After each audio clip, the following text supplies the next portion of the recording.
প্রত্যেকটা মানুষের জীবনে অন্তত একটা ভুলতে না পারার গল্প থাকে। কিছু পেতে হলে কিছু হারাতে হবে, এটাই তো জীবন। অপ্রয়োজনীয় বকবকগুলো যে মুগ্ধ হয়ে শুনবে, প্রিয়জনের স্থানটা তাকেই দিতে হয়। যারা আপনাকে সম্মান করে তাদেরকে সম্মান করুন, যারা আপনাকে সম্মান করে না তাদেরকেও সম্মান করুন। তবুও কখনো মন্দ আচরণকে নিজের মধ্যে প্রশ্রয় দিবেন না।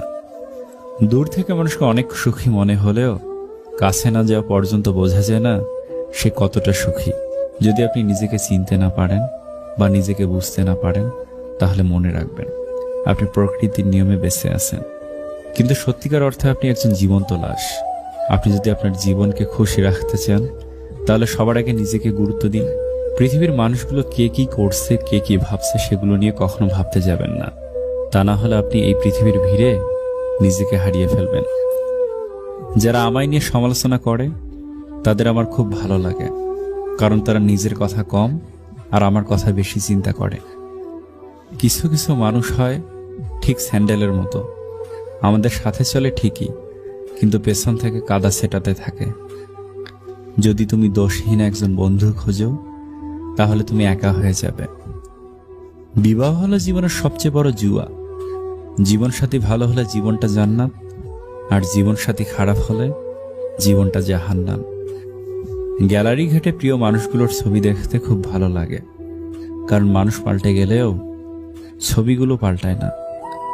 দুটো জিনিস যদি তুমি অপরকে রোজ দিতে থাকো, তাহলে তোমার রোজ বাড়তে থাকবে। নাম্বার 1 খুশি, এবং নাম্বার 2 সম্মান। জীবনের মূল্যটা সেদিনই বুঝেছিলাম, যেদিন দেখলাম হাত বাড়ালেই সবকিছু পাওয়া যায় না, তার জন্য যোগ্যতা অর্জন করতে হয়। ঘড়ির স্বভাব বড়ই অদ্ভুত, সবসময় টিকটিক করে, অথচ সে তো নিজেই টিকে থাকে না এবং অপরকেও টিকে থাকতে দেয় না। হাতি থেকে 1000 গজ দূরে থাকো, ঘোড়া থেকে 100 হাত দূরে থাকো, শিং থাকা পশুর থেকে 10 হাত দূরে থাকো, কিন্তু যেখানে অসৎ ও মিথ্যাবাদী লোক থাকবে সেই স্থান তৎক্ষণাৎ ত্যাগ করো।